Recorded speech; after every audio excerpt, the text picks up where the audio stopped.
June 24th, the Upper Gunnison District celebrated its 65th anniversary. We had a party and 250 people showed up to help us celebrate that anniversary, which I thought was pretty exciting. So, why isn't it changing?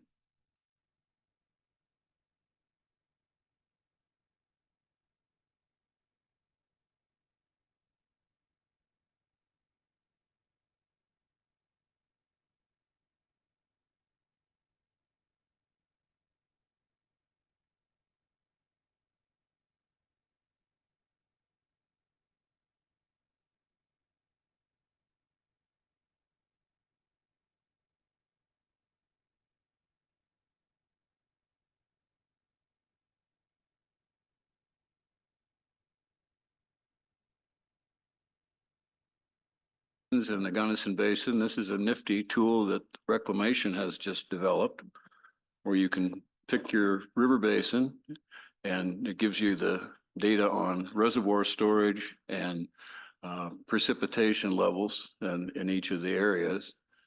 If you click on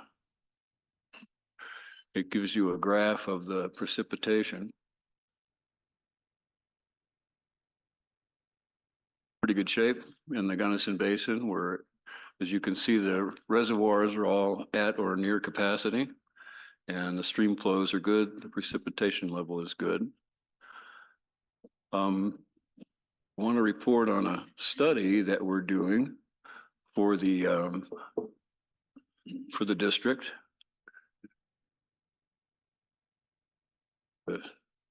Apparently.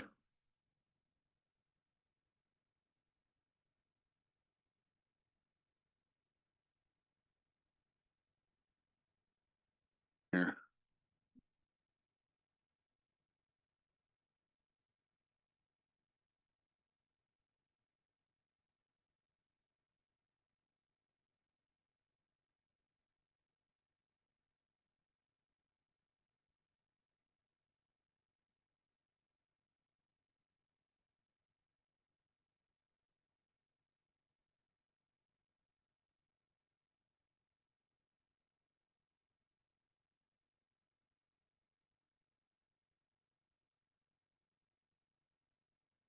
Just commenced in partnership with the USGS, and the origination of the study was that our irrigators were coming to the board and saying, well, what if Colorado River Compact Administration should arrive in our basin? What can we do to prepare for it? What can we do to protect ourselves if that is even possible?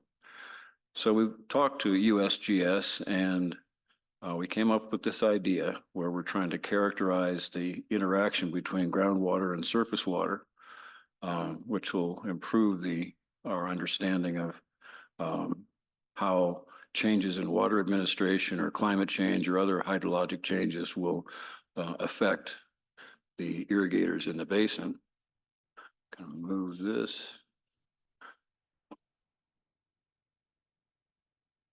Approach. We're starting in the East River Basin. This map shows the eastern 1/3 of the district. And you can see there, I'm not going to read these to you, but we're trying to determine how groundwater and surface water interact and the timing and so forth, so that we can better prepare for changes in climate and hydrologic changes. Irrigators know how to irrigate. They've been doing this for 130 years. But this interaction between groundwater and surface water is not quite so obvious. So we're hoping that this study will improve that understanding. All the data we've got available and consolidate it. And then they're using this mass balance analysis to understand that interaction. And then sampling. We've got 2 stream gauges, 5 groundwater sites, and then we go out to the actual point of diversion on the ranches and do some measurements there. We took this idea to the Gunnison County stock growers, and they were very enthusiastic about it. which makes it easier because then we have access to private property to do this measurement. The stock growers are all in on this, and we've just started this summer with the testing and the sample collection. So it's a 5-year process, but we hope in the end that we'll have some good information, good data to manage the basin, and if necessary, respond to a compact administration. Also in the Gunnison Basin, the Uncompahgre Valley water users just finished creating a water conservation decision support tool that was funded in part by a grant from this board. And their tool is very similar to this one, except it's interactive. This one will just be published as a study, and we will use it as a guide. But the tool that Uncompahgre has developed is an interactive tool. You can go on and check different areas in their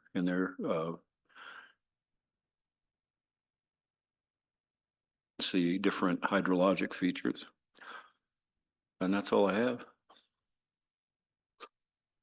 Thank you. Does anybody have any comments or questions for Director McCall? Director Wynn? Thank you, Director McLeod. I'm curious, in the USGS study, is that a sampling of the Gunnison Valley, or is it virtually all the irrigated acres within the valley? We're going to do it in segments just because of the cost. So we're starting with the East River subbasin, and we'll be moving down to Tamichi and then over to the Gunnison and then down to the Lake Fork. So we're going to do it in sections. But it will be the Upper Gunnison Basin only.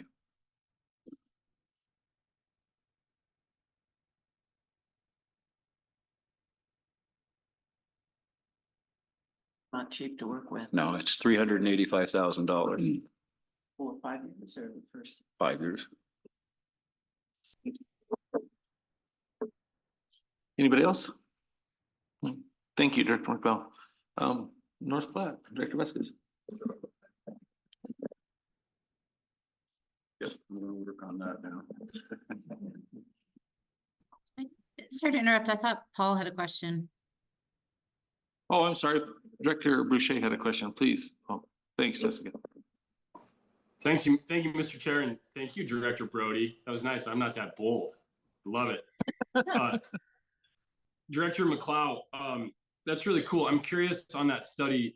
We've seen some work in Grand County that quantified some of the difference between, surface return flows and then the groundwater return flows within some of the studies that I'm familiar with were all just categorized as delayed. Are you looking in that study to actually time when the return flows in those different areas based on where the irrigation is located as the actual timing of return flow to the stream system, or is it just going to be kind of lumped into groundwater return flow? Does that make sense? I'm afraid I couldn't hear you, Paul. I couldn't hear the question. I'm sorry, is that on my end? We're turning up the volume here, Paul, just a second.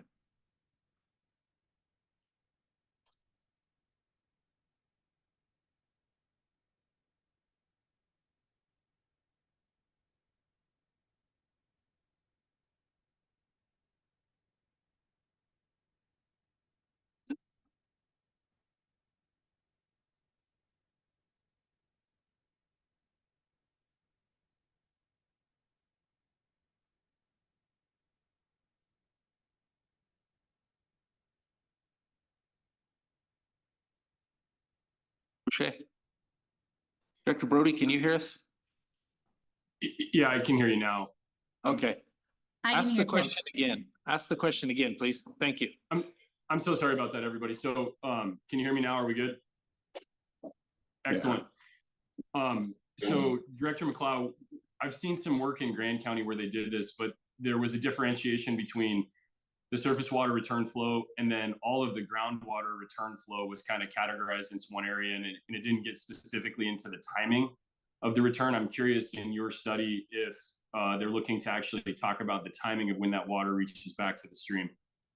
Well, the timing is certainly an element of the study, yes, but we just started, so I don't know how that's going to turn out. Did I answer that? Yeah, no, that's great. I'll be fascinated to watch it. That stuff really piques my curiosity. Thanks.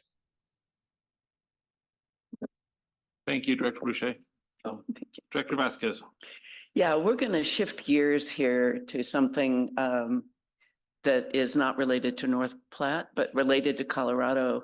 I just got back from Iceland, as many of you know, and I'm so envious of the water that this island nation has. They had like 375,000 people, and wait till you see the water. So Anna is queuing up some slides. So I did 4 days of trekking in the highlands. And so you're going to see a couple pictures of this desolate volcanic landscape, but there's still water from glaciers and springs and snowmelt. And the surface layers appear to be quite porous. And you're going to see some pictures of water just flowing out of the ground. So this is an example of the highlands. I don't know why we have a gray square on the lower right. I don't know if you can get rid of that, Anna. Yeah. Okay, but this is an example of what the southern highlands looks like in Iceland. And the streams that you're seeing there originate from springs. Some of them are hot sulfur springs. Some of them are regular water springs. Some of it is glacial melt. And of course, they're, like many Arctic areas, losing their glaciers pretty quickly. You can go ahead and jump to the next one. Anna will live with the square if you can get rid of it. And another example, you know, a high elevation, high for Iceland, maybe 1,200 meters or so, lake and river system in the area we were trekking. The next slide.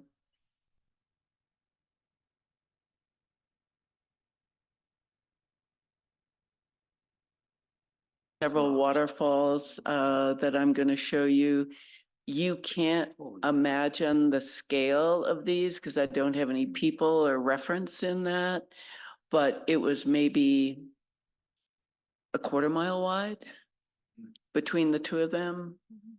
And the basalt that flanks those was a columnar, had cooled very slowly. So you had the octagonal columnar basalt formation. The geology was amazing.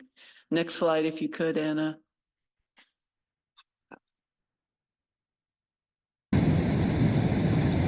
This, you can, yeah, turn the volume down a little bit. This is one of the biggest rivers in the southern part of Iceland.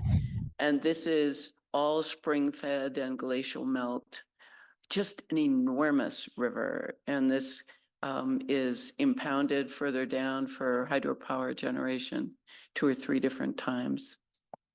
Next slide.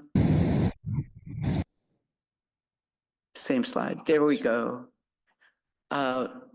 If you can hit that one. Yes. These waterfalls were just awe-inspiring.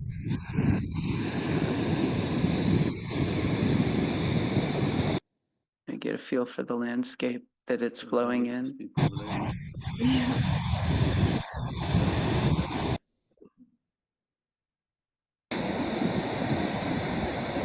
Yeah, on Iceland, this is all inland. And this particular set of waterfalls is all water that is emerging from above an impervious layer, obviously, and creating all these waterfalls. But a lot of it is glacial melt. You can see the glacial flower in the water and the color in the water. Truly amazing.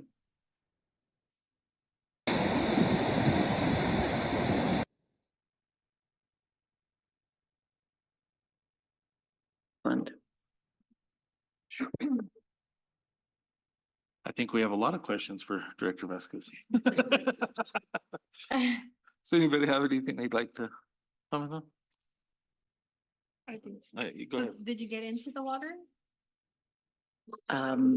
We got into the water in a hot spring that I didn't show a picture of. Yes, most of this water is very cold, Yeah. That was Yeah. gonna be my next question. very cold. Yeah. That is awesome. Thank you, Director Vasquez. Okay, Director Wind. Thank you, Mr. Chair. Just a few activities around the basin. I'd like to share with you, first a couple, water-related metrics. You might recall when we met last time, I was complaining about so much more wind than usual. And in fact, it's just windy. I just got to live with that at my age, but, so I'm not going to focus on wind. But precipitation in the basin, albeit in the spring, was above average. This is a combination of several dozen weather stations, primarily from the north of Denver, the Fort Lupton area, all the way down through the tributaries, the northern part of the Front Range, and then throughout the irrigated land along the South Platte. So you can see we're falling a little bit behind. It's been kind of a dry run the last 40 to 50 to 60 days throughout much of northeastern Colorado. But that's good growing weather. A couple of spots of hail here and there, but I would say, Robert, my impression is the hail's been a little bit less than usual thus far. Yeah. Don't say that. That's fine. In terms of storage, like the Gunnison, we also have been blessed with a good storage winter, and kind of the takeaway number on this slide, again, the same region as the weather stations that were presented in the previous slide. This is storage along the tributaries in the northern Front Range, and then the main stem of the South Platte. And the takeaway number is sitting about 108% of storage as of July 1. So again, folks will really start pulling on storage now that a lot of the native supplies have dwindled off with the snowpack melting out. Not entirely, but primarily, and folks, at least with junior direct flows, shifting to storage supplies. So this through the month of July and August will take a big hit, I'm sure, on given how hot and dry it's been, at least to date. We'll take a hit on the storage within the lower South Platte. A couple of activities. Director Sakata mentioned yesterday the roundtable, South Platte roundtable meeting that occurred on June 11th. I was not able to attend, but I heard rave reviews about the roundtable just getting out and about, and spent their meeting in the Republican Basin, where there's challenges we're all aware of. They were hosted by the Republican River Water Conservation District, where they toured a couple of farms, the Block Farm and the Brown Farm. Also in the middle is a manufacturer in Yuma, Colorado, Agri Inject, and they make lots of different devices, but the picture on the lower right are a sampling of one of their creations, which allows for liquid inputs to be provided through irrigation equipment. A lot of it related to fertility for irrigation lands, and they're headquartered in Yuma, and are pretty cutting edge when it comes to applying those kinds of products through pea irrigation. Challenging environment out there, trying to reduce and retire groundwater wells. I recently went to their website, the Republican River Water Conservation District's website. They have a really good dashboard that tracks that target of, at least in the near term, of shrinking irrigated acres by 25,000 acres, which is a significant hit. And I know a lot of conversation out there is how to sustain an economy out there with fewer and fewer irrigated acres. I should mention, of course, there was also a July roundtable meeting, which I did attend, and much of the conversation there related to the IBCC meeting that occurred earlier in the month.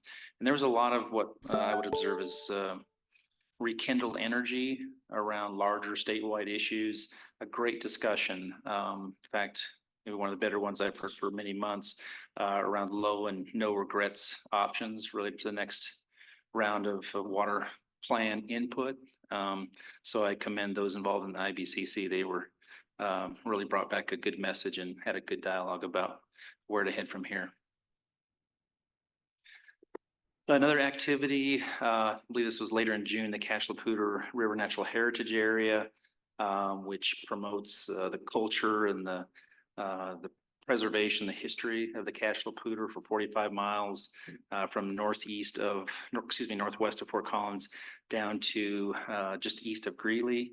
And in recent years, they have a honoree emeritus award, and the presentation lower right, which again occurred in later June. This is Mr. Greg Dewey, who's on the board for the Heritage Area, and they celebrated Emeritus Brian Werner, who many of you would recognize if you look kind of into that screen, a picture there. And Brian was the honoree of the year, longtime employee of Northern Water as its public information officer, and he still contributes in many ways in the water business. And he was celebrated that evening in the Fort Collins area. And then I was fortunate to participate in a roundtable discussion with ag leaders put together by BizWest. This is a couple weeks ago. We missed Director Sakata in that conversation. I bring this up, not too surprising. Water is heavy on folks' mind. Of course, we're in the water business, so we think about it often, but among producers and those who deal with ag commodities, water is of concern. The loss of water from the region, changes in our weather patterns. But interestingly enough, there was a good share of the conversation, somewhat led by a CSU professor, was related to artificial intelligence and just changes in that industry and technology that are bringing new and different ideas into agriculture, bringing in youth, as you would imagine, and maybe allowing us to grow crops we might not have thought of with adding that kind of technology at the farm gate. Mr. Chair, that's all I have to report coming out of the South Platte Basin. Thank you, Director Wind. Does anybody have any questions or comments for Director Wind?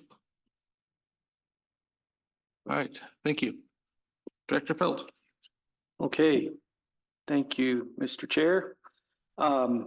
Just start with a little update on my own trajectory. I think at the last meeting, I sort of vaguely referred to some challenges I had faced, and one in particular involved my career, because I am term limited as county commissioner at the end of the year, and had applied for the general manager job of Upper Arkansas Water Conservancy District, and it appeared that I wasn't successful at the time of the last meeting, but as of Friday, signed a contract with our board chair, and I'll be taking over that role at the beginning of 2025 and working in a part-time sort of associate manager position, fit into my own schedule between now and then. So it's exciting to me to have that path forward, to be able to continue to really focus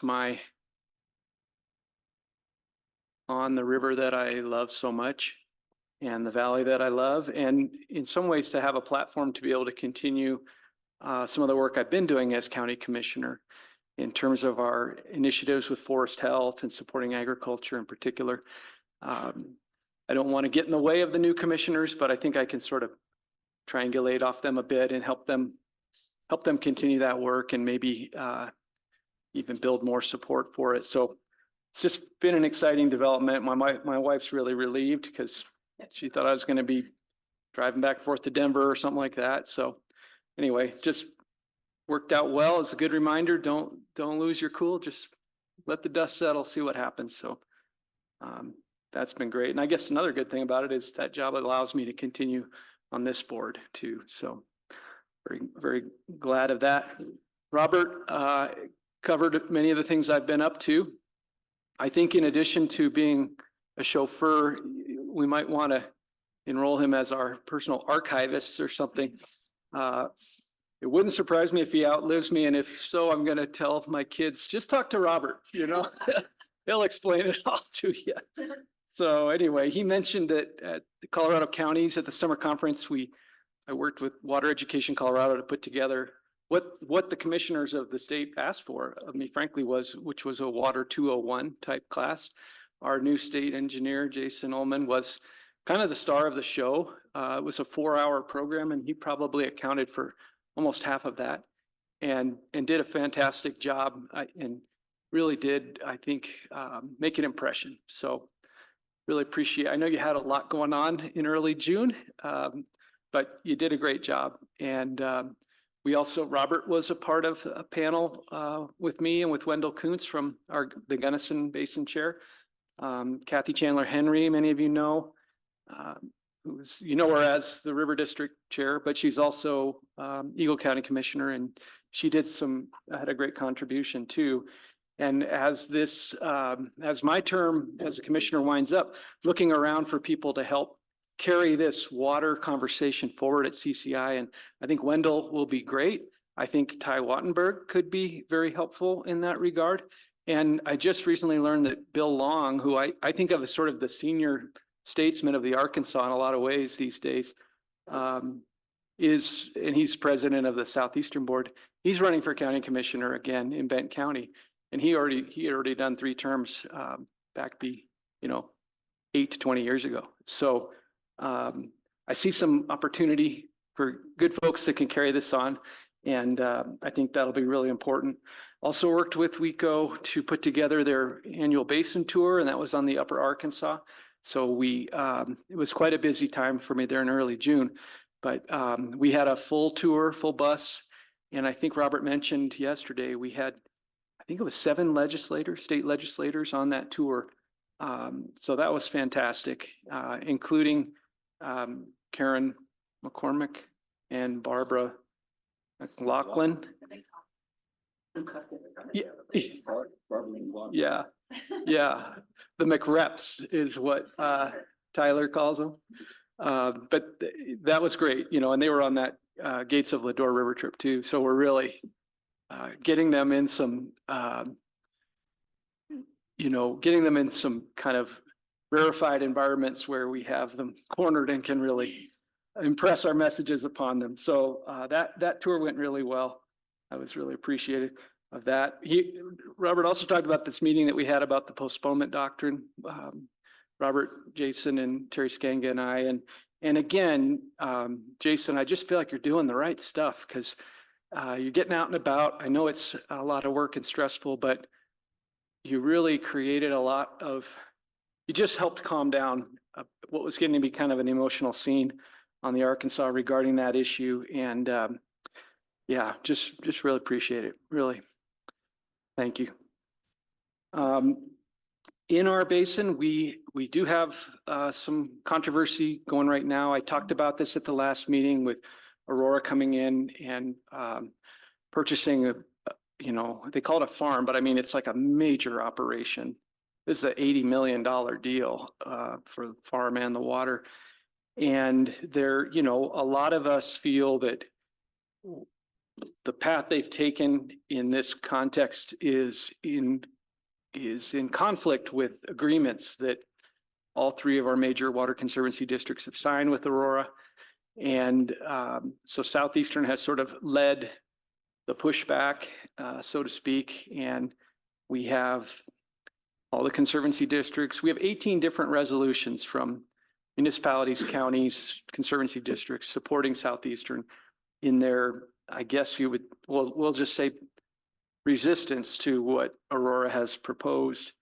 And, these kinds of things are tough because they stir up a lot of emotion and energy and everything. But on the flip side, I've never seen our basin so united and aligned. And we often, we often squabble about stuff. We have a lower basin that's really quite different from the upper basin. We have Colorado Springs, who sort of dominates the scene in terms of just the sheer size and the amount of water they're working with.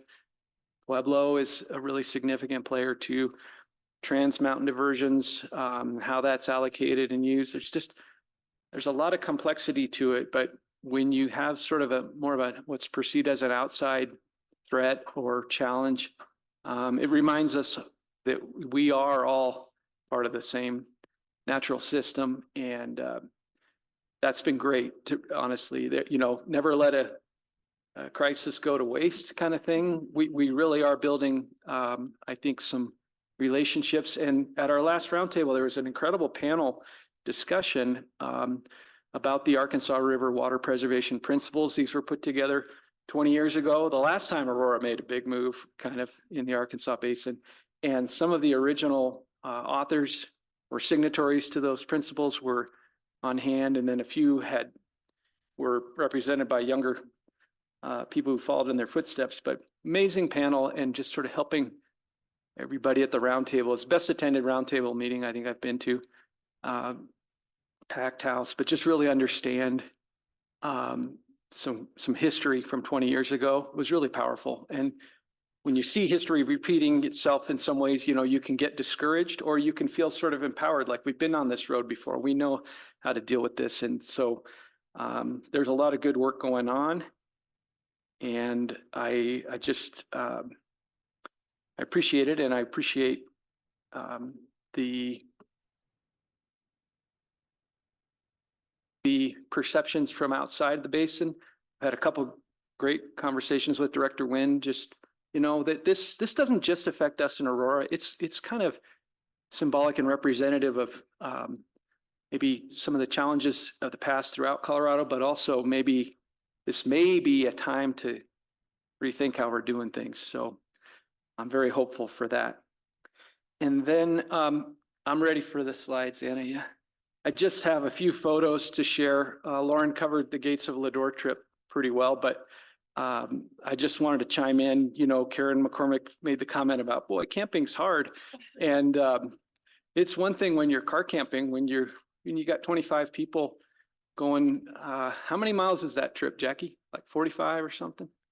Something like that over 4 days. And you're not going like backpacker style. We were pretty comfortable.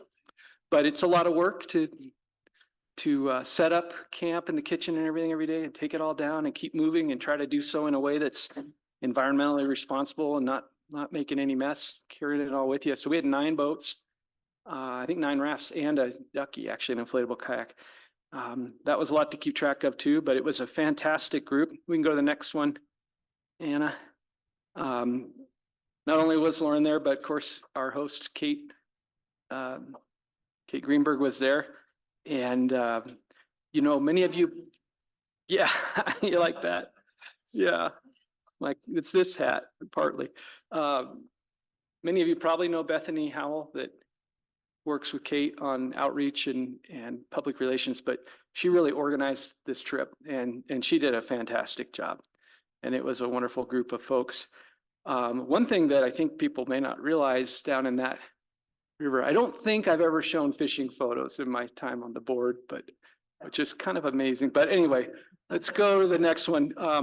There's some amazing fish down in the Green River part of this before you hit the Yampa.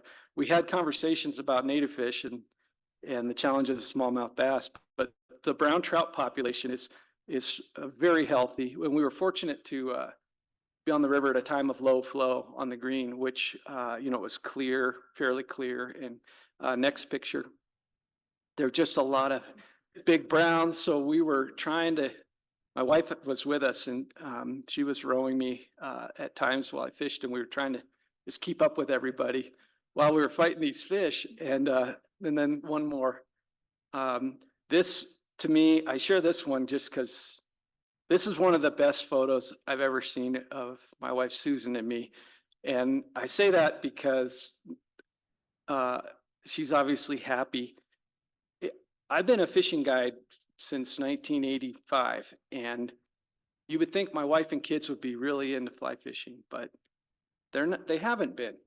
It was just, I don't know, it was too much like dad going to work, I guess, maybe taking them fishing. But in more recent years, they've all gotten really into it in their own ways.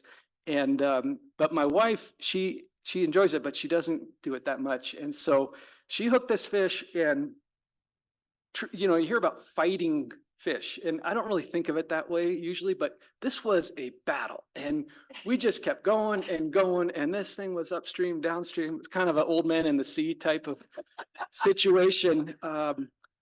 And she kept saying, I'm going to lose it. I'm going to lose it. I know I'm going to lose it. And we finally got it in there. It just, her smile and my smile and just the two of us being together, whatever it is now, almost 34 years, we've been married and dealing with fishing in our life in one way or the other. But it just, that photo is just my favorite memory of the trip. And really grateful to Kate for putting that whole thing together and giving us that opportunity. So I'll stop there. Thank you. Thank you, Greg. That's awesome. Appreciate that. Does anybody have any questions? Director Scott? Thanks. First off, congratulations, Greg. Your leadership will be, I think, much appreciated on the bar. Oh, yeah. I think a perfect fit, and glad to see you in that role. So thanks very much. And thanks for all your work on the trip. I know you played a big role on the Green River trip, so thanks for that. A question, I know in the basin you've had a couple fires, Twin Lakes, and what's the other one? What's the status? Oak Ridge, I think it's called. Yeah. Yeah, so that's a good question, Robert. Yeah, we had the interlocking fire on the south side of Twin Lakes back in June. And that was an interesting situation, kind of not unlike the Decker fire that we had in 2019. There wasn't much else going on fire-wise in the area. So they brought in more people than they probably would normally because they had them and there was training opportunities. They also, the fire was burning, so south of Twin Lakes, but really close to the lake itself and heading south, burning into areas with a tremendous amount of fuels. And it was great to burn that stuff at a relatively safe time in the fire season. But the amount of air support they brought in was amazing. I mean, for a fire that I think maybe only got to 1,200 acres or something, you know, they were bringing in the very large air tankers and just laying down a perimeter. But as they told us, had this fire happened in, say, August in a normal year, it could have been catastrophic. So we were really, really grateful. And that wasn't in Chaffee County. It was just north, but we were doing evacuations or pre-evacuations in Chaffee County. And then, yeah, there's an Oak Ridge fire down near Beulah. And I think that one's pretty well under control now, but it's definitely a good reminder, you know, that we're getting into that time of year again. Anybody else? No question for Director Pelt? Thank you. Director Brody, over to you. Thank you, Director Combs. And first of all, my apologies that I can't be with you in person. My daughter is recovering from surgery, and so I needed to stay close to home, but I look forward to catching up with all of you in September. Next slide, please. So I know there were a lot of questions about landscape transformation yesterday. What does this really look like? And so I thought I'd use the opportunity of my director's report to do a little show and tell of my own landscape transformation project. So I live in the Central Park neighborhood in East Denver. My lot is about 1/10 of an acre. I would say that's probably average-ish size for the city and county of Denver. And when our house was built about 20 years ago, the city required all of the builders to put in tree lawns like you see in the picture on the left with Kentucky bluegrass and trees. The city has very strict requirements for what can be planted in right-of-way. They have to approve all of the trees and all the landscaping material that builders put in. So that's what a typical tree lawn looked like. The middle picture and the picture on the right are what my tree lawn looks like now. And so we, over the last few years, have removed all of the bluegrass from our property, including the tree lawns. And we planted a variety of different types of plants. So the picture in the middle, all of those little plants are newly planted this season. They're an assortment from the plant select list. As someone who didn't grow up in the arid West, when I moved to Colorado, I had a lot to learn about gardening in our climate. And so Plant Select has always been a great resource for me. And then the tree that you see, both in the middle picture and the picture on the right, is one of our 2 peach trees. So again, 20 years ago when we moved to Denver, we thought about peach trees and thought they probably weren't viable. But with our climate changing and with Denver warming, about 3 years ago, we decided, you know what? Maybe it's time to try some peaches. And this year we've got a huge crop of peaches growing on those 2 little trees. I'll let you know in a couple months how they taste. We could go to the next slide. These are also, you know, my own version of urban farming or gardening. My son is in the gardening elective at his middle school, so he wanted to take charge of our garden beds this year. And so we've got all kinds of melon plants, tomatoes, tomatillos, herbs, you name it. We're growing it in our little raised bed. It's pretty amazing what you can produce. And those beds have water reservoirs underneath. It helps store a little bit of water, reduce the amount of water we need to apply to the beds, and helps just keep things a little bit cooler. Obviously, we're still having to irrigate, but you know, these are all pretty productive. Next page, please. So we don't have any more bluegrass. Instead, we did plant a small, about 200 square feet patch of a new Bermuda grass hybrid called Tahoma 31, because my 2 little puppies, Wrigley and Willow, needed a little bit of space to play and do their business. The picture in the middle is a little maze that my son set to, I think, entertain himself more than the dogs, but they had fun with it. And Tahoma 31 requires about 60% less water than Kentucky bluegrass. So we wanted to try it out and see how it did in our backyard. You know, I'm a big believer that it's important to lead by example, and we're asking our customers to make changes about how they think about landscape. And so I wanted to try out some different strategies of my own, and you know, see what the experience was like more from a customer perspective. That's all I have. Thank you, Director Brody. Does anybody have any questions? All right, guess not. Thank you. I guess, oh, I'm sorry, Paul. I'm just not paying attention. Go ahead, please, Director Boucher. Thanks, Mr. Chair. Director Brody, did you start that grass from seed, or did you start it from sod? We did start it from sod. It's a good question. There are a few different Bermuda grass hybrids that you can now get in the Denver metro area.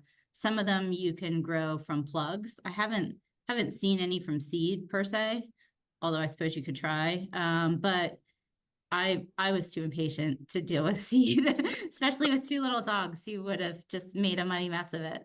So we purchased, we special ordered and then purchased sod, I think, from Scientific. No, that's really neat. I appreciate your show, and you know, I think that leading by example conversation based on what we do. I haven't watered my yard for 7 years now. The problem is I didn't do a robust landscaping job, so my mother, when she drives by, isn't very thrilled about that. But thank you for sharing. Yeah. So one of the biggest challenges that we hear from our customers is the sod removal. And so, you know, we're exploring different techniques for sod removal and how to facilitate that for people who want to transform their landscapes. Basically, there's 3 different methods. One is mechanical removal of the sod. That's pretty expensive, and then you've got to figure out how to compost or dispose of your old sod. The second is chemical treatment, just kill it. And then the third, which is what we did, is smothering it. That's the longest process because you've got to wait for everything to kind of dry out before you replant. But we chose that approach for our tree lawns because it doesn't require chemicals, it's cheap, and it's a good DIY project. And then you get all of that sod breaks down and, you know, provides nutrients back to the soil. So that's what we did. And so far, pretty happy with the results. That's awesome. Thank you, Director Brody. Anyone else? Okay, I guess we're over to me. So for the Rio Grande, we've got a new roundtable chair, Amber Pacheco. She's the deputy manager of the Rio Grande Water Conservation District. She stepped up, was elected in July to be our new roundtable chair. Kevin Terry is still our vice chair. So that was the only real leadership change there. We had an interesting, the Rio Grande is all pretty cohesive and pretty unified.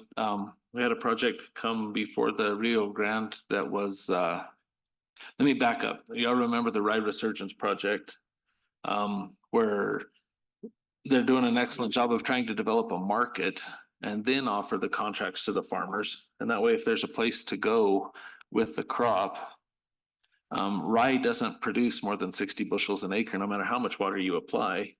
And so if there's a market, they're going to pay a premium. Then there's this incentive where the farmer can actually make money growing the rye because there's already an existing market and it only yields X amount. So then more acres can go to it. That is taking off. And then one of the local malters there in the valley is looking to expand to be able to process more and more of this grown rye.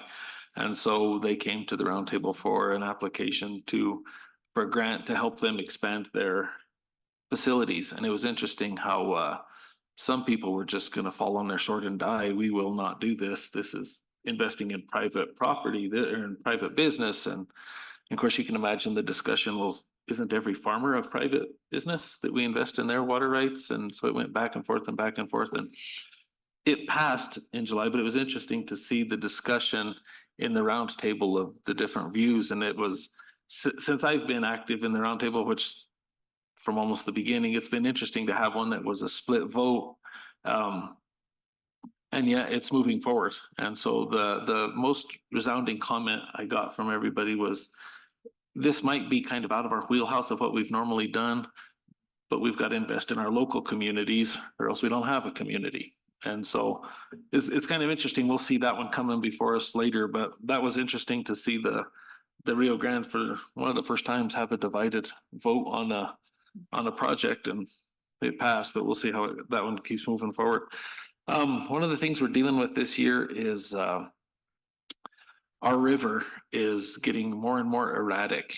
And so if anybody knows where my office is, I'm right on the corner, right on Main Street, nothing but windows. And so I get a lot of visitors all the time coming in, and they've got a lot to say. And we talk about why the river's doing this, why is it not doing that? And one of the ditch riders that comes in every day to deal with the ditch, he was sitting there while a man was pretty adamant that we were doing something wrong and why his priority wasn't in. And I told him, well, the forecast did show that you'd be in priority. He's a fairly junior priority, but the river never accomplished its potential there.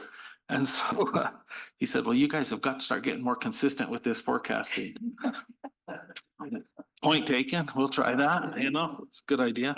So we were talking, and as he was sitting there, Bruce, the ditch rider, said, the only thing consistent about what we're doing with water is we're wrong. And so kind of shut the guy down a little bit when everybody's realizing it's kind of it's a moving target. But what happened to us this year is we did the LiDAR flyovers. We did, of course, our radar modeling, and the snow was legitimately there, but we're finding out the true impact of soil moisture. The snow was there. We measured the SWE, but it never reached the river. We had absorption rates that were crazy. Now I'll tell you, our temperatures were different, right? We had this huge hot spell and then it would cool off. And so then that ground would get saturated. The water would just start reaching the river and then it'd cool off, stop the melt.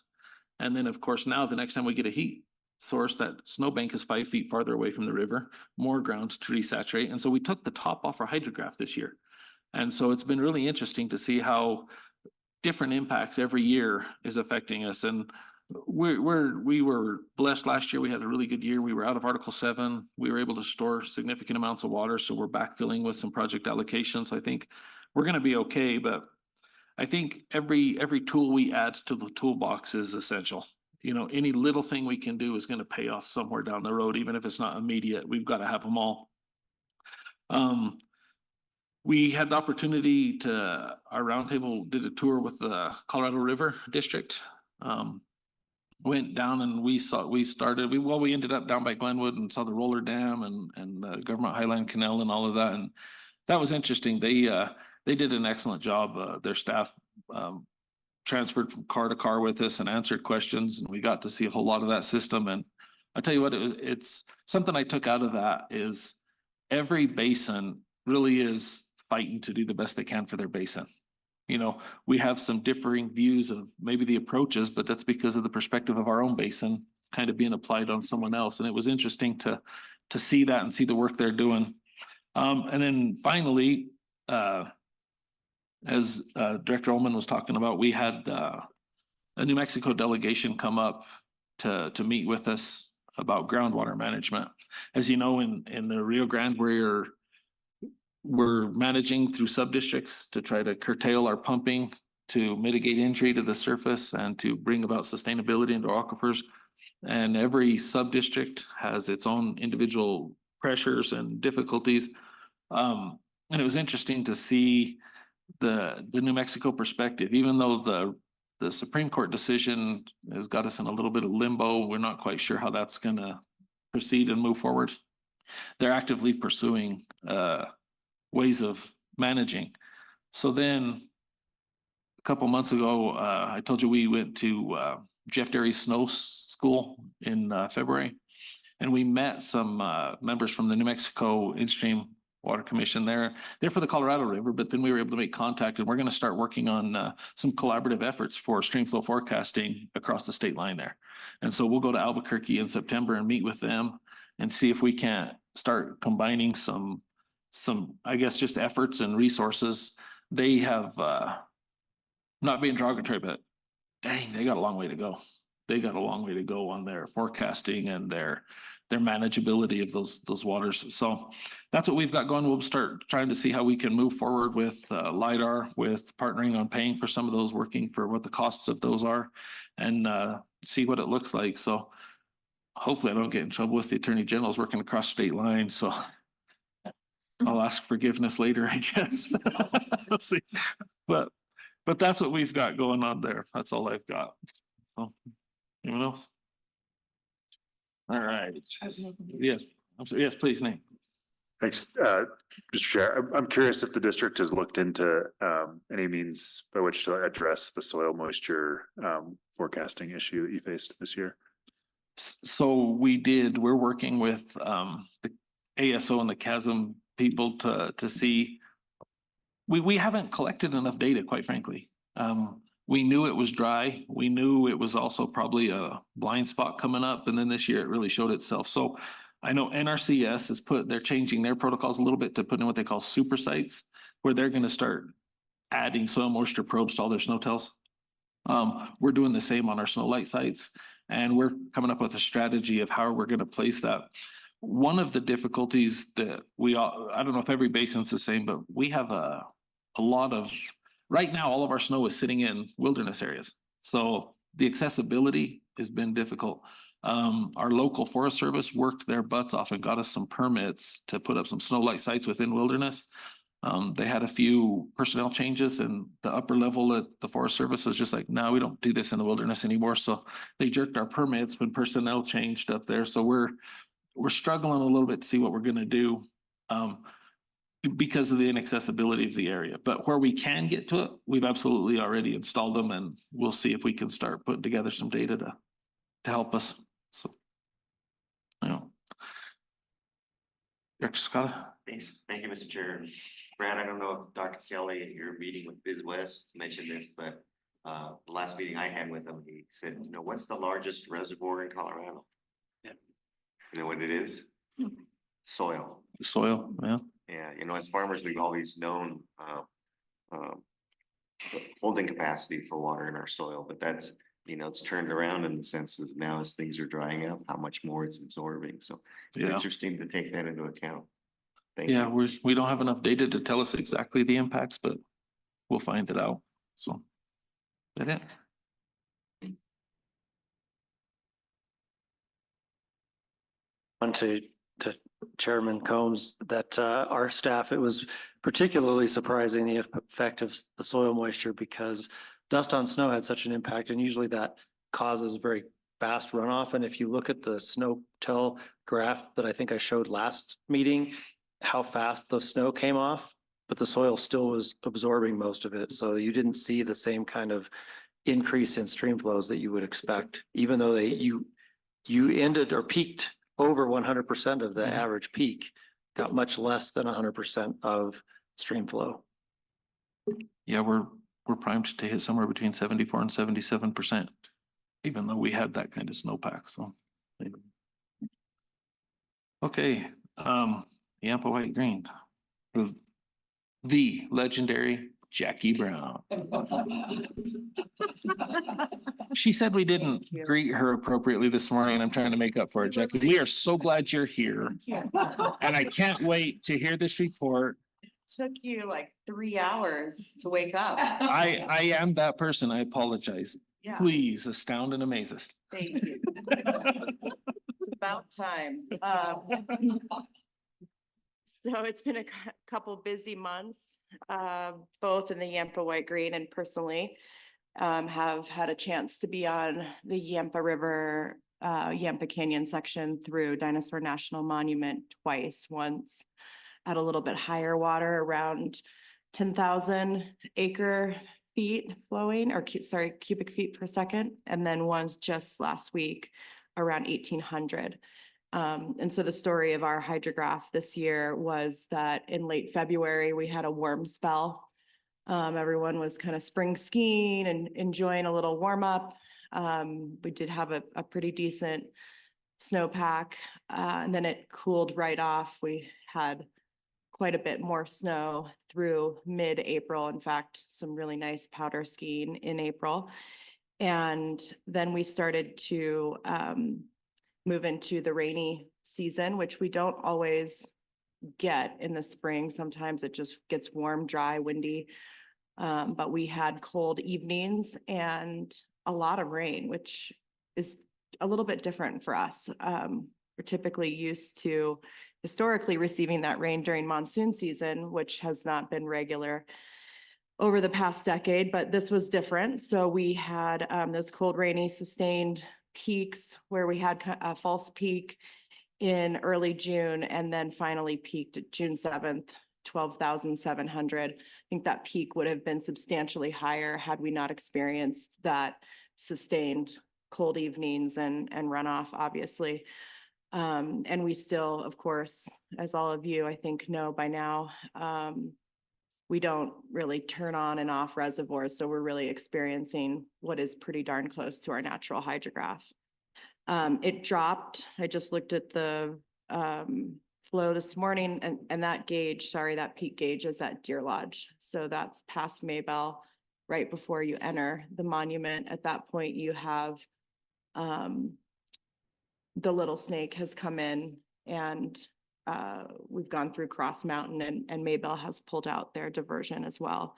So at that point, there's only one very small diversion between Colorado state line and where water use picks up in Utah. And that is an inholding in the park that doesn't pull that much off. So this morning it was 516 CFS. So as you can see, in about 40 days, dropping from 12,700 to 516. That was, right now it would normally be around 100, maybe even lower. So that is how quick our hydrograph drops in the Yampa. But we were lucky. It was all in all a good year, and we'll see what happens now. We're into the hot weather season that we were all hoping to avoid, but I think we've been registering 90-degree days. I made the mistake of checking the weather and Walden's forecast came up, but I didn't see it said Walden. And I'm like, oh my gosh, this is glorious. It's amazing. It's going to be such a lovely week. I can't wait to get home. And then I saw Walden and checked Steamboat and it was another 20 degrees hotter. So here we are.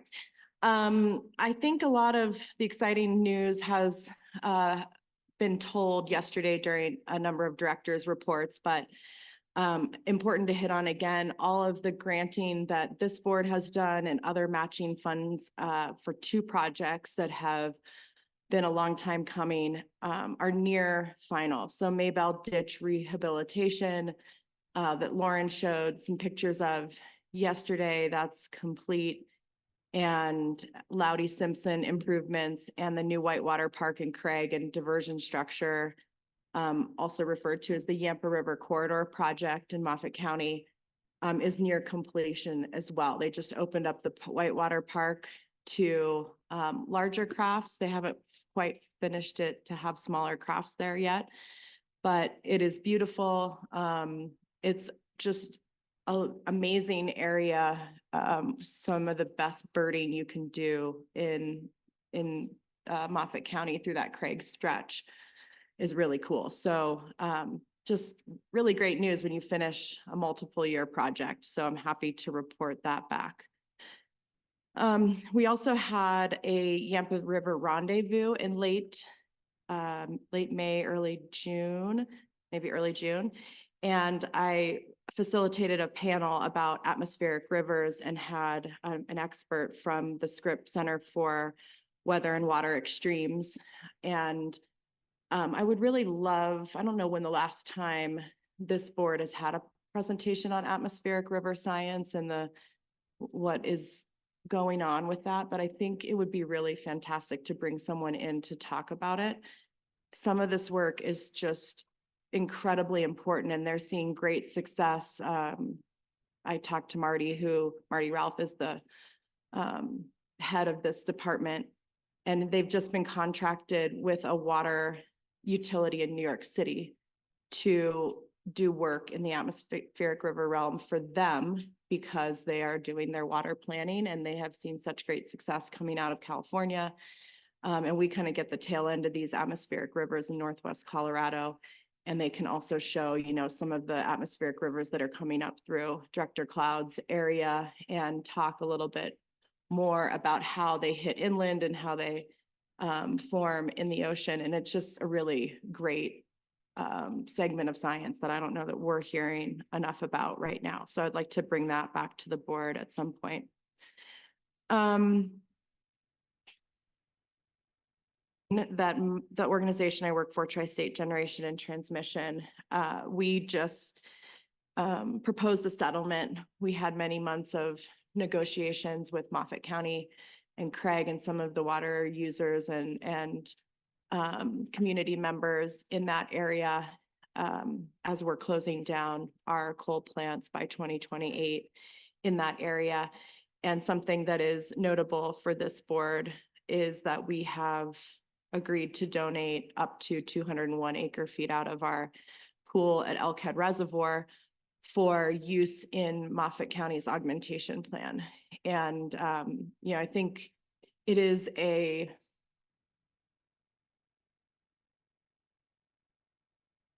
utilities as we go through this transition can hear from the community about their needs and be creative with the way that we find methods to support those communities going forward. And this was a really big deal for Moffett County and something that I worked on for a while to bring parties together to find agreement. And I think that it's just a really positive step. 201 potential acre feet of water is not a massive amount of water, but it's a reminder, especially as we talk about Colorado River Basin things, of how much 201 acre feet of water can mean to a community. It's kind of a pittance in some of your basins, but it's really important to kind of sustained growth and the ability for Moffett County to feel secure in their future for population growth. And so we were pleased to have that little piece of it. Of course, the settlement agreement, generally speaking, was much larger and much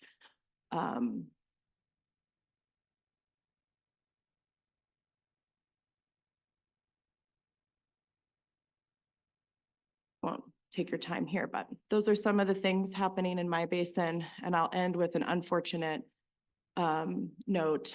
And I've thought back and forth about whether I should share this, but I think the water community comes together to support one another. And we had a tragedy happen in our basin last week.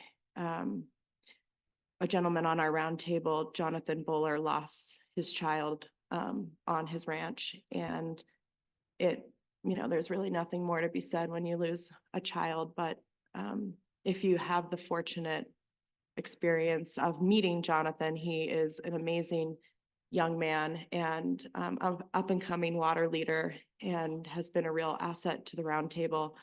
And I have no doubt he's an amazing father and partner to his family. So I'm sorry to share that news, but I think it's important that we celebrate the ups and mourn the downs with our fellow.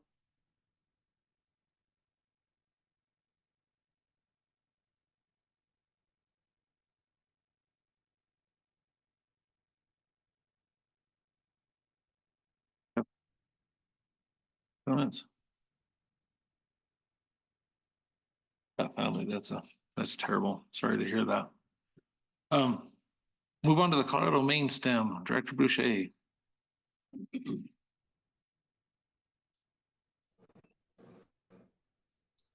Thank you, Mr. Chair, and based on what happened last time, I'm gonna ask, can you guys hear me okay?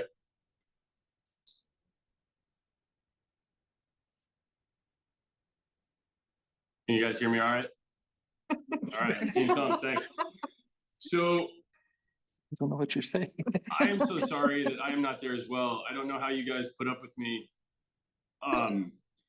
Whether it's health or a wife's job or whatever, but I've got a little story for you about what happened this week. So I was on vacation in northern New York to the small village where my wife's family is from. And I was supposed to be getting on a plane with my kids on Tuesday and my wife. And the weather was not good, and we knew it. Right about the time we're supposed to leave for the airport, it's about an hour north of Syracuse. I pulled the plug based on safety issues with travel, and an hour later, I had my children in the basement. This is a photograph that was caught of a tornado that went directly over the little village that we were sitting in. So I apologize for missing some of yesterday morning. The aftermath of this is what Main Street looked like after it came through.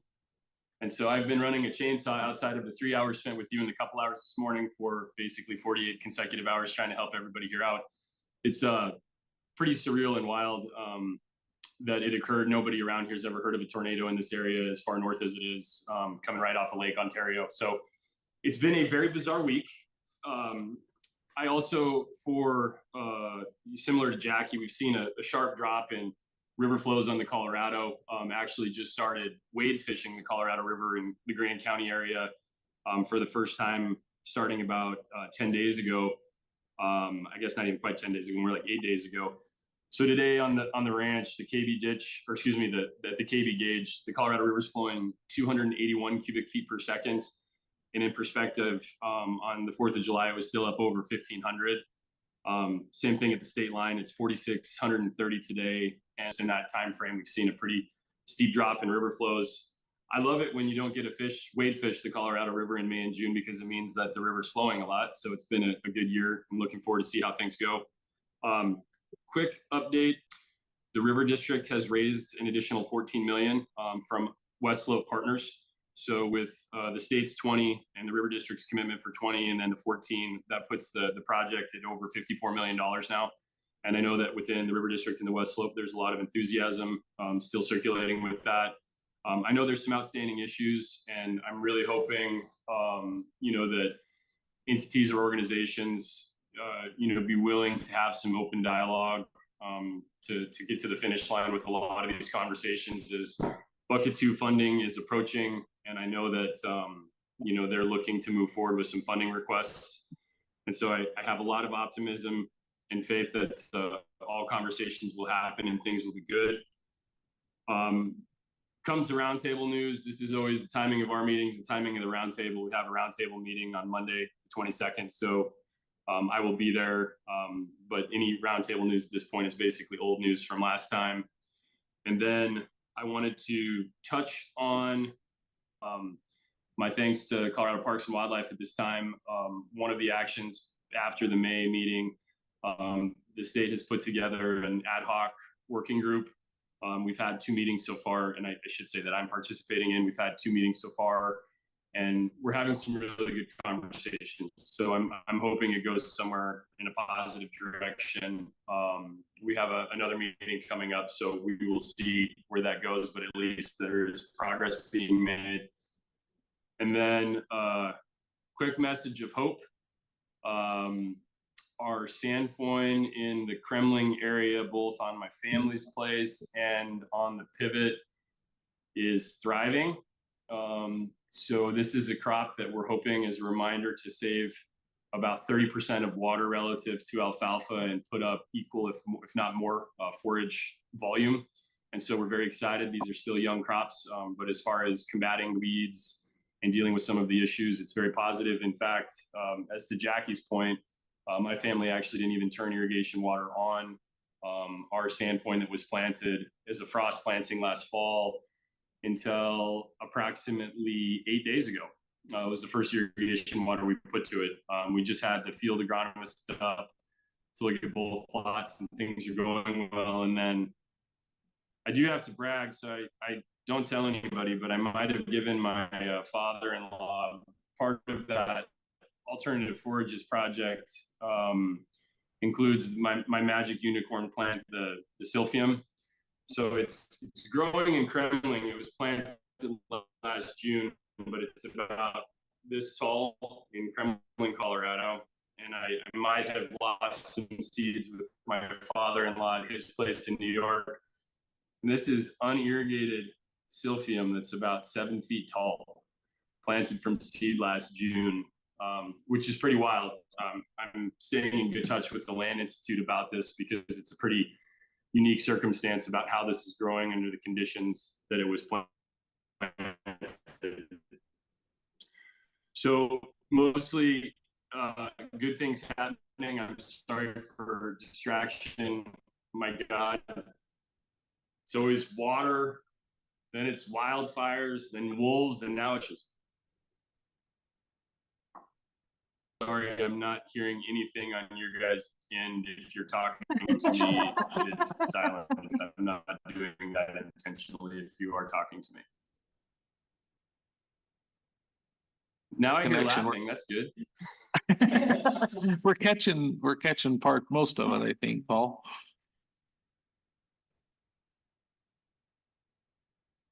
Well, my apologies if you missed anything. Does anybody have any questions?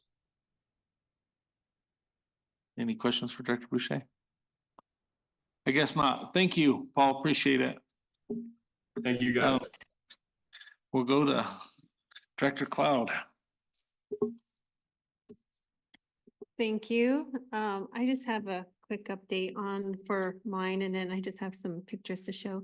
But in my area, we've been experiencing a lot of storms, which has been helpful, to help get some moisture back into our area. We've been dry for such a long time. Some of my rivers are still very low, but I'm hoping that will change as we go throughout the year. But I'm pretty much expecting September, October to be very dry.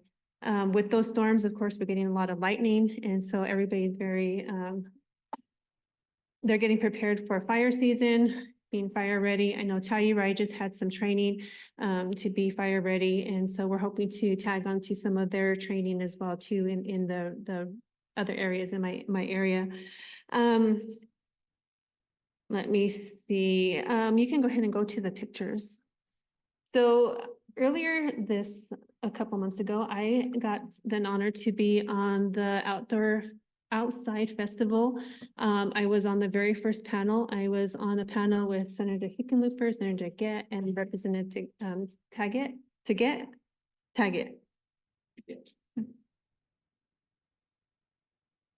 Their names. It was kind of I was like the last minute addition to this panel, so I was very surprised. I mean, me with all of these representatives on this panel, I was very surprised myself to be asked to be part of this group. It was a weird situation. I was driving to Denver to be on this panel and we didn't have all the logistics set up. So I was like, well, if I'm not on the panel at the last minute, then I'm going to Steamboat because I had a Nature Conservancy meeting actually that day. So, but I missed part of that. But anyway, so I also got to hang out with the Speaker of the House, the Senator Bennett, and also the Mayor of Denver. Which was it was a pretty interesting panel, but on my panel specifically, we talked about outdoor industry. And the reason why this was important is because most of Congress doesn't, when they think of outdoor industry, when they appropriate funds, they only think about the ski industry. They don't think about anything else as far as like water recreation, hiking, or, you know, basically anything else. So their focus is mostly ski industry when they appropriate funds. And so that's kind of where the focus was on this and trying to get Congress to understand that if the ski outdoor industry is more than just skiing, and that we also need to protect our environment, which means, you know, having forest health and also water quality. And so that was the main focus for my panel. And so you can go to the next slide. I also attended the Gretchen Wilkinson conference, but I didn't want to share the same pictures that Robert Sakata had because I did have the same picture of the Upper Colorado or of the state's representatives and their sad faces, but it was just a different angle, but it was the same photo. And so I didn't want to share that. But before the conference, I had an opportunity to take a flight. There were several of us that took, we had 2 planes that went through, but through the White Hawk organization. And so I took these photos and I believe, well, I had a gentleman on my flight that was a scientist from the University of Colorado, and he was giving us the whole, the rundown of all the waterways and everything. I was starting to get motion sickness, so I stopped paying attention. I was just taking pictures, and ironically, one of my good friends, she's a photographer for National Geographic, because she was sitting next to me. She was a lot worse than I was, so she was just getting her camera and just clicking outside the window, because we were like, I was waiting just to land. But I was looking through my pictures, and I have quite a few, but these ones were I think the most interesting because you can see, I believe it's the Crater Lake Reservoir and the construction that's going on next to it. I could be wrong. What is it?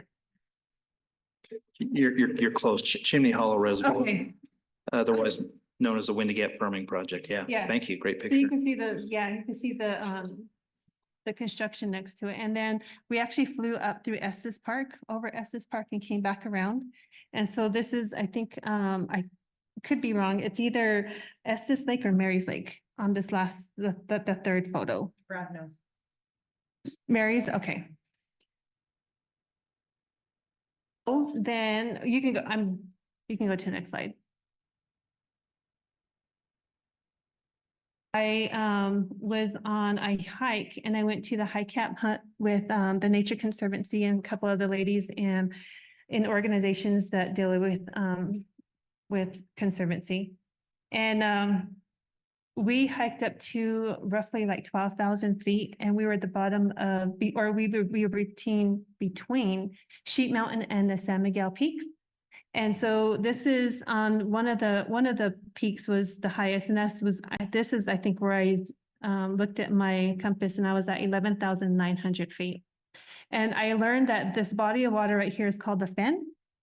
And I didn't know what a fen was before this. And so this is feeding a lot of what's going on down below into High Camp Hunt and below. It was really interesting to watch, and then looking at the salamanders that were in the different waterways there. It was so beautiful up there. Nobody really wanted to leave. So it took us a while to hike back down. But you can go to the next picture. Of that.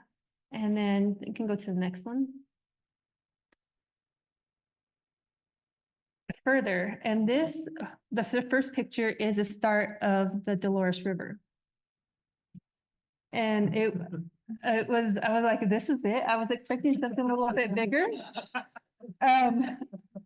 but so I put my hand in the little hole there to get some water out. That water was so cold, but it was like perfect. It was the best water. Of course, I blessed myself off, but this is the rest of the start of the Dolores River right in that, from that little opening. Yeah, and so I thought that was really neat to show. And I think that might be, yeah, that's it. That's all I have for my report, but yeah, very interesting. Hike up and hike down. Thank you, Director Cloud. That's awesome. Anybody have any questions or comments for Director Cloud? Okay, if not, if it's all right, we'll just cut the break down just a little bit and we'll still start again at 10. Is that Let me okay? make a Oh, quick announcement, yeah. yes, please. So for agenda item 16, is that right, Kirk? Materials were sent to your email by Viola. We don't have paper copies this time, but it should be in your inbox. Yep. Okay, that's it. Thanks. Thank you.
Started here.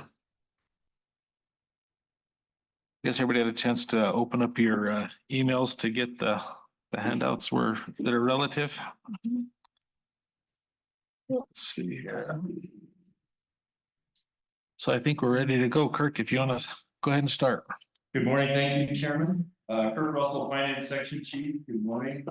The reason this was emailed, and maybe this is just the future of this presentation.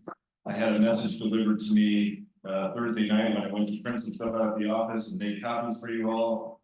Had 3 printers fail me and decided to print it out at home and take it to Kinko's. My home printer failed me. So I just said, I understand. Use, this approach in the future. So this is probably, as long as it works out for you all, this is probably maybe how we should do it anyway. So what I wanted to start with is the, and maybe this is not necessary, but the agenda item that I put in at the bottom of that board memo, and maybe this is more significant now, at the end of the fiscal year, and maybe at the beginning of next fiscal year. I try to give you, there's like different levels of detail. I try to maintain them all, wanting to make sure that you get what you want to pay attention to.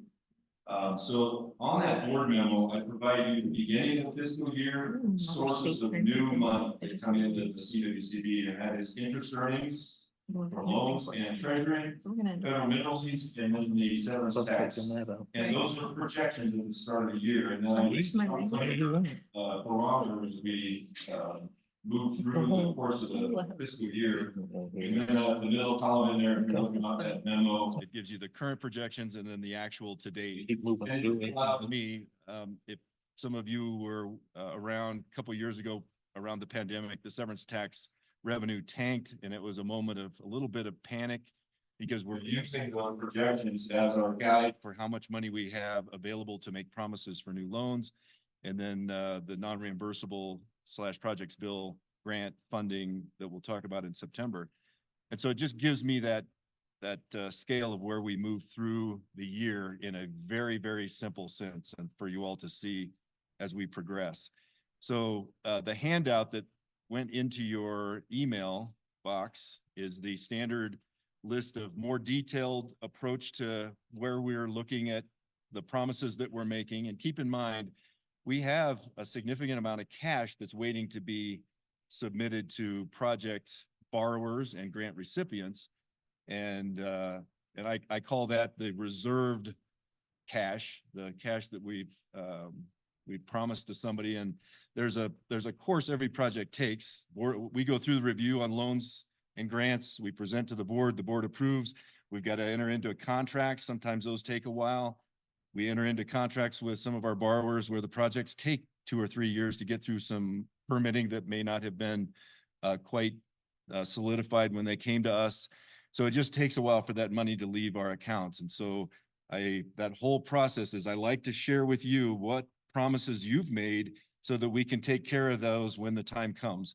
And this may be jumping ahead of my list of things I wanted to share with you. In September, when we meet for the Finance Committee, I will show you kind of the work that the project managers, Joshua and Zach and Matt Stearns, do behind the scenes. And we look at all our projects and accumulation of the progress that some of these projects are making, and some of them are on pause for a while, and when we might need those funds. And so that's what I use to make sure we've got enough to take care of business down the road as we request you to approve some of these. So back to the handout, the construction fund document. I'm sharing with you the end of the fiscal year. And so we close the books June 30th. And so we can either look forward or look back, and it's just so preliminary on the look forward. July is kind of an odd one for me to share with you. So I always think it's better to just look backwards, update what I shared with you in May with some of the revenues that have come in, maybe highlight significant changes in severance tax revenues or federal mineral lease. And as you can see, this is much similar to what I shared with you in May, focusing on the bottom line, those numbers at the bottom, the projected into the fiscal year, and the actuals are starting to come together, which is exactly what I would hope to share with you at this time. And so if you shift over to the severance tax, I think the only significant issue here, obviously with the digital version, you see the bright red at the bottom, and that is indicating that we have overpromised out of the severance tax fund, but there's also some very large promises that we don't anticipate needing funds for several years yet. And so there's no need to be concerned about the negative number. But one highlight I wanted to point out, because we always follow the severance tax revenues and how volatile it can move around. And I will say that the last couple of years, they've done a lot better job. It stayed fairly consistent with the projection. The number that line number 4 under severance tax revenues, the projections were 48 million in June. So just the end of June, June 20th. And even since then, we have anticipated that that actual number is about $4 million less than that, 5 million less than that. We're anticipating about 43 million coming in and not the 48 million that was projected literally 2-3 weeks ago. So again, it fluctuates, but we can certainly handle a 5 million difference in that projection. And so when I present in September Finance Committee, you'll see something similar, and that's just the start of the next fiscal year and what our projections are for the entire year. So the last document, and I think I've shared with the board multiple times now, that kind of my budget, and it's the multiple year look forward. And again, this is what gives me comfort that we can take care of business into the future when we have revenue coming in and then the cash going out, that we can take care of about $40 to $50 million worth of loans to maybe make sure that you're aware of what's going on in that last page. The construction fund, the left column, severance tax is the right column, and then the far right column is the summary of both. Again, it's just simplifying it even further. The $20 million on row 10 that I show there, that's what we anticipate each year, and it'll probably increase as long as the funds continue to come in for making sure that we've got enough to grow the fund for our buying power to be the same in future years. That's that projects bill grant money that I've spoke of last few meetings. And as Director Riss indicated, the application date is August 8th. I am starting to hear some interest in some requests for that. So we hope to bring to the Finance Committee in September some recommendations from the section chief at CWCB and Director Riss for recommendation for you guys to include those in the projects bill to ultimately be approved officially in November. And so it kind of gives us that transition, make sure that the board is aware of what we're funding or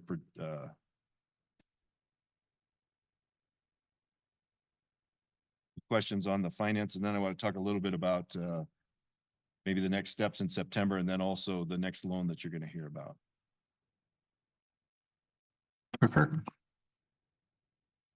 It's not, we can move on. Okay, I wanted to just talk real briefly about the September Finance Committee. It is anticipated to be the day before the board meeting in person. As I indicated, we'll have some non-reimbursable investment discussions, those projects bill grants. One of the things, several of, maybe most of you were part of the Finance Committee last year. I would like to open it up. If you have some things that maybe didn't work last year for you, I have that digital packet and I'm planning on doing it the same way I did last year. If that caused you problems, let me know, because I'm always willing to develop that a little bit better to make it efficient. So let me know if last year was just didn't work for you.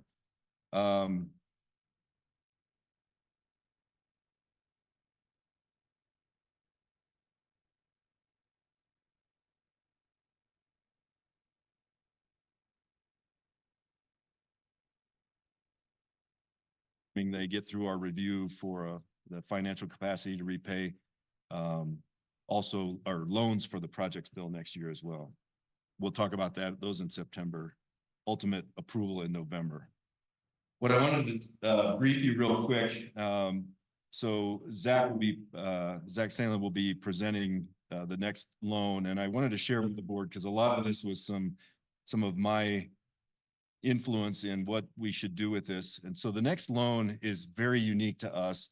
The board has the $10 million approval limit, and we've had some situations where we have projects that are in that kind of straddling that dollar amount. And in some cases, they just fund what is over 10 million just because they wanted to move their project forward.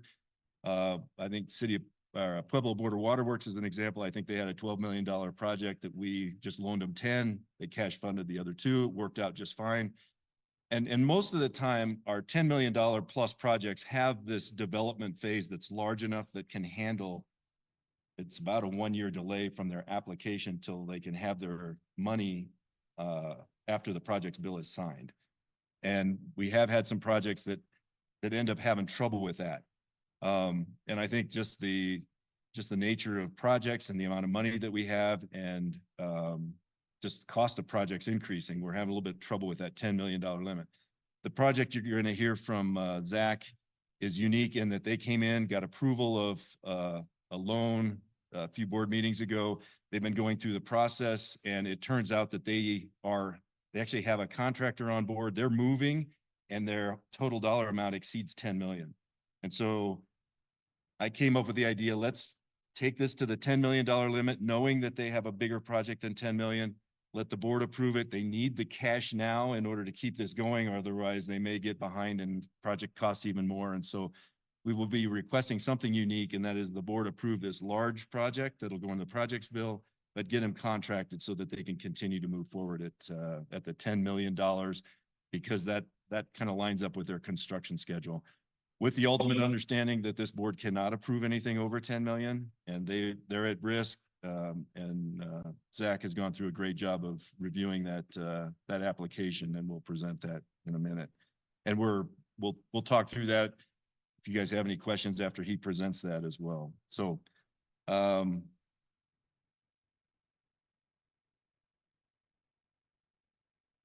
to have Zach on board. This will be his first presentation, and yeah, it's always a nervous moment, so make sure you give him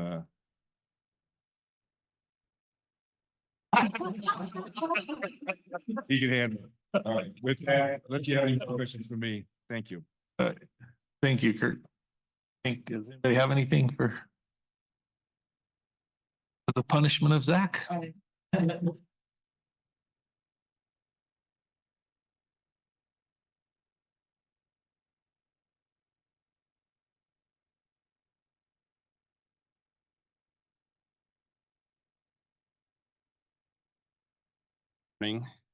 For the record, my name is Zach Salen with CWCB staff.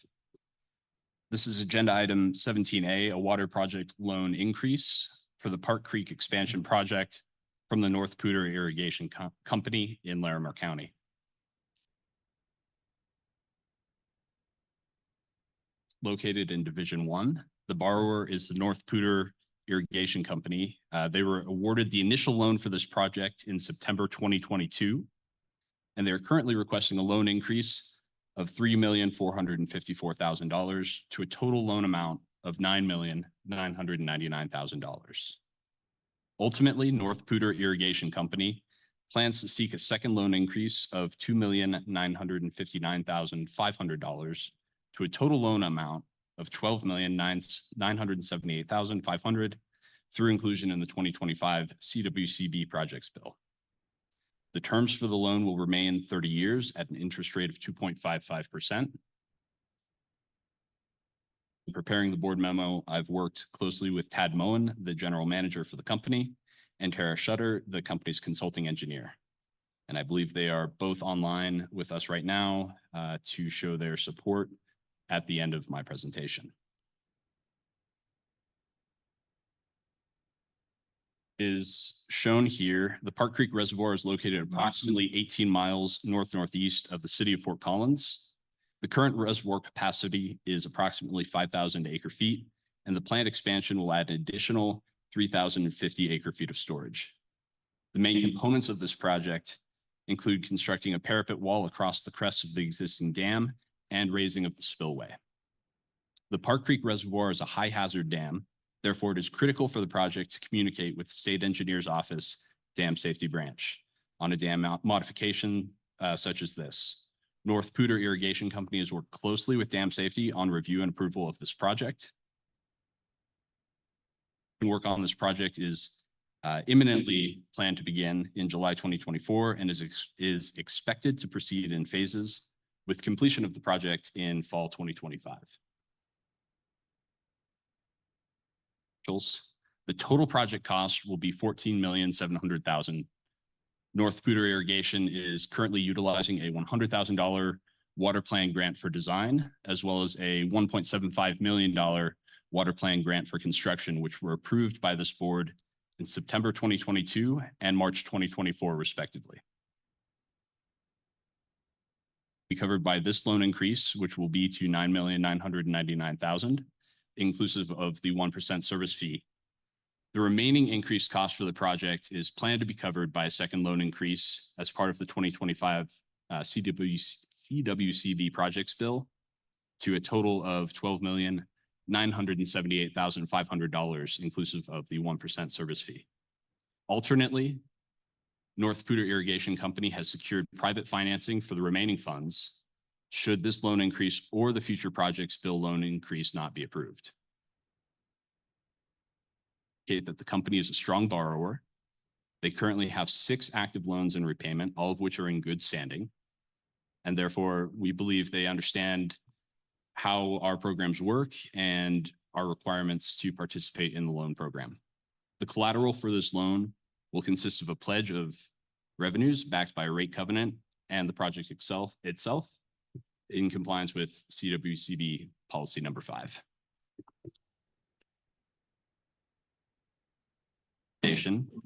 As stated on the first page of your board memo. Firstly, CWCB staff recommends that the board approve agenda item 17A, a loan increase up to $9,999,000 for costs related to the Park Creek expansion project from the severance tax perpetual base fund.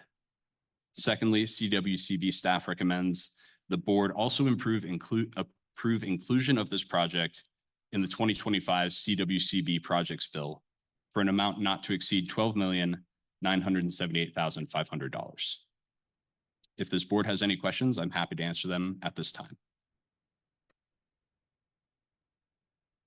Have any questions on this one? Do, under the staff recommendation, have them cover both of these recommendations in one motion? Is that what you're thinking? Yes, or they could be 2 separate motions, but we're seeking approval of both of these items. Okay.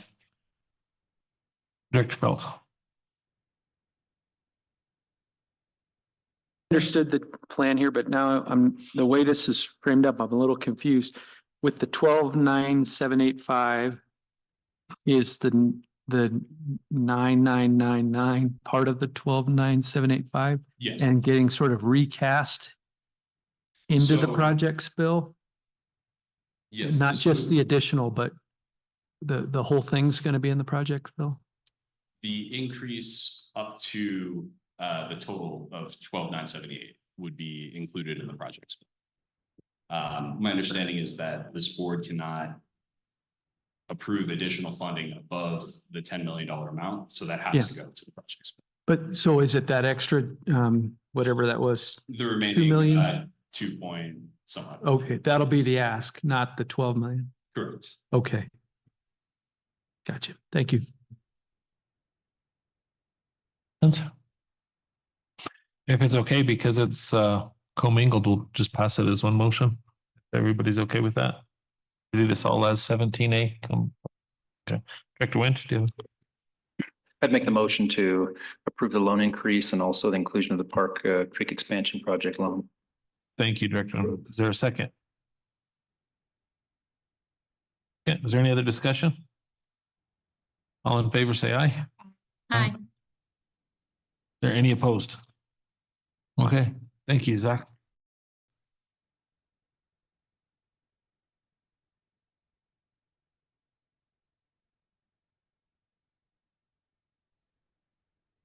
Than I ever have, so that's great. Good job.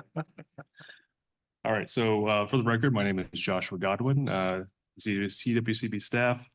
This is agenda item 18A, water project loan request for the piping of the lower Arickaree and Garrett Ridge canals in Montezuma Valley, or for the Montezuma Valley Irrigation Company in Montezuma County. The loan amount is going to come to $3,034,040. That's with the 1% fee. The loan terms are 30 years at a 2.1% interest rate.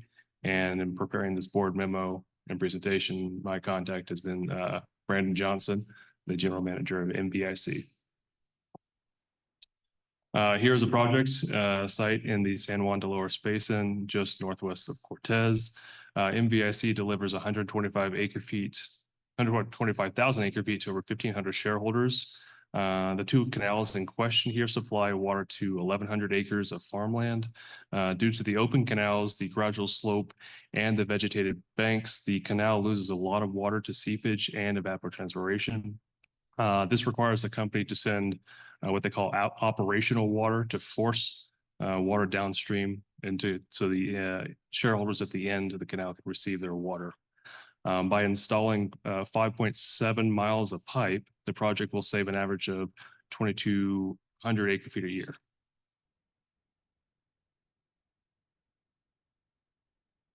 It's also recently awarded a $3 million BOR Water Smart grant for this project. Design for the pipeline began in May of this year and will continue until August of 2025 as the project moves through their permitting. Construction is expected to start in October with an anticipated completion date of June 2027. Move forward. Here are the project financials. The total project cost will be $6,004,000. Again, as I mentioned, the BOR grant was awarded to them for $3 million. And so our loan to commit that $3,034,040 to cover just over half of the project. And again, there are 2.1 blended interest rate for 30 years. They have shown that they are a strong borrower. Even if you may recall, almost a year ago, they came out for a loan for the Beaver Creek ditch that had breach in it, caused a ravine of 1,000 feet long down the side of a hill. So we took that loan into account when calculating their future ratios, and they still come out as a strong borrower. The pledge of assessment revenues backed by assessment covenant as well as the project itself per policy 5 will be their collateral. And then here is our staff recommendation. And I don't know if Brandon Johnson's online. I know this is a busy time of year for him right now.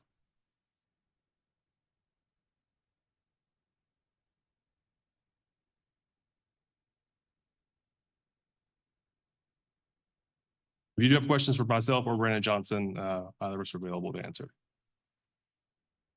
Okay, thank you, Josh. Does anybody have any questions or comments? Chair, sounds like a great investment. I'm curious, as we all know, seep from canals kind of shows up at other places, and some view that as a benefit that might be downstream away from the canal. Do you have a sense of where that 2,700 acre feet historically has gone? The 2,200 acre feet? Excuse me, 2,200 acre feet? I don't actually have a sense of that necessarily. Brandon, are you available?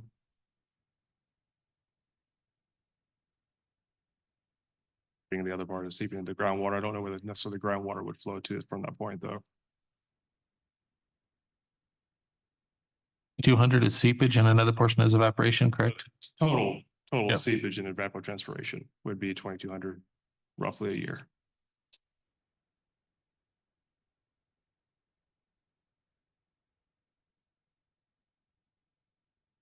Hoping to give you a better answer than that. Sure. Okay, thank you, Director. Anyone else with any questions or comments?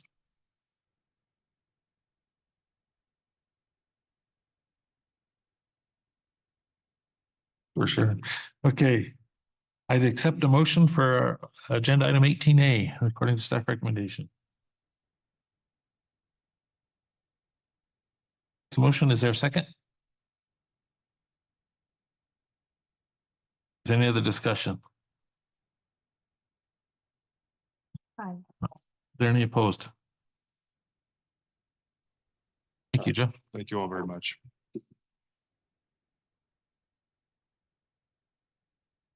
Okay, now that you're a pro.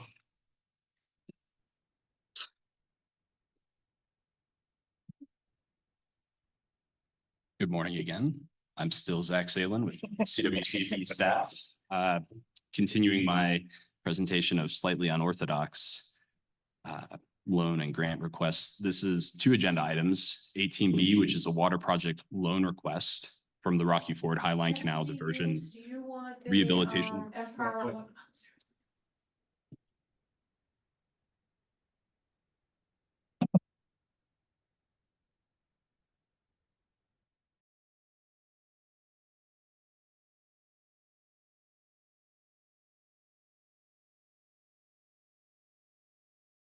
Ford Highline Canal diversion final design. This application was submitted by the Highline Canal Company, which operates in Pueblo and Otero counties. In Division 2, the applicant, the Highline Canal Company, has qualifies for a blended interest rate of 2.05%, and they are seeking both a loan of $4,160,190 as well as a $112,000 WSRF grant to cover the total project cost.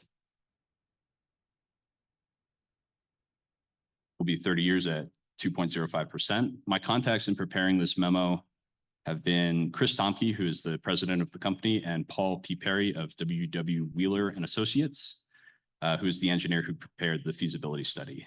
And I believe they are both on at this time.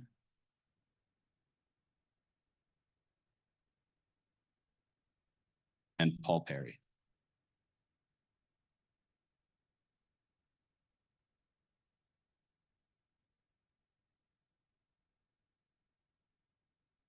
Slides. Do you have the? There you go. Thank you. Yes.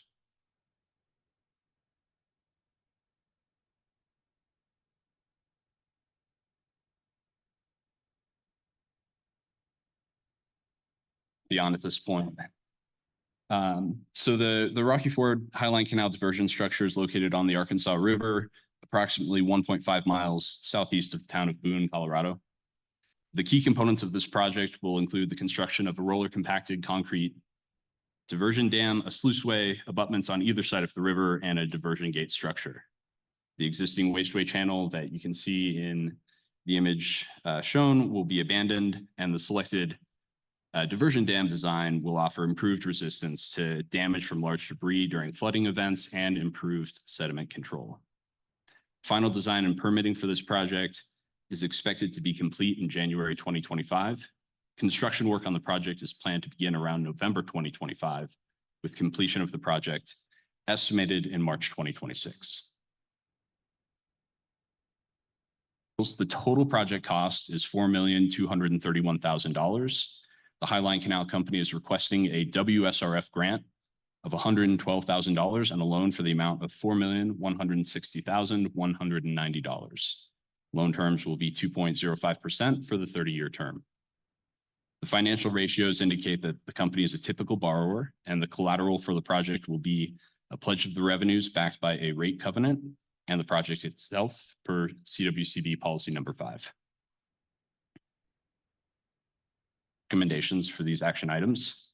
As stated on the first page of your board memo, CWCB staff recommends the board approve agenda item 18B, a loan not to exceed $4,160,190 for costs related to the Rocky Ford Highline Canal Diversion Rehabilitation Project from the Severance Tax Perpetual Base Fund. CWCB staff also recommends the board approve agenda item 18C, a grant for $112,000 for costs related to the Rocky Ford Highline Canal Diversion final design from the Water Supply Reserve Fund and the Arkansas Basin Roundtable Fund. And I'm happy to answer any questions you have at this time. Any questions for Zach?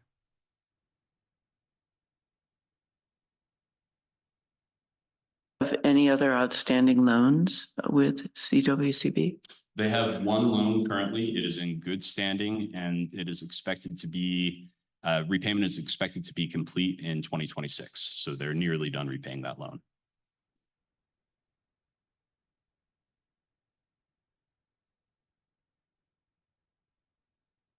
Accept a motion for agenda items combined 18B and C.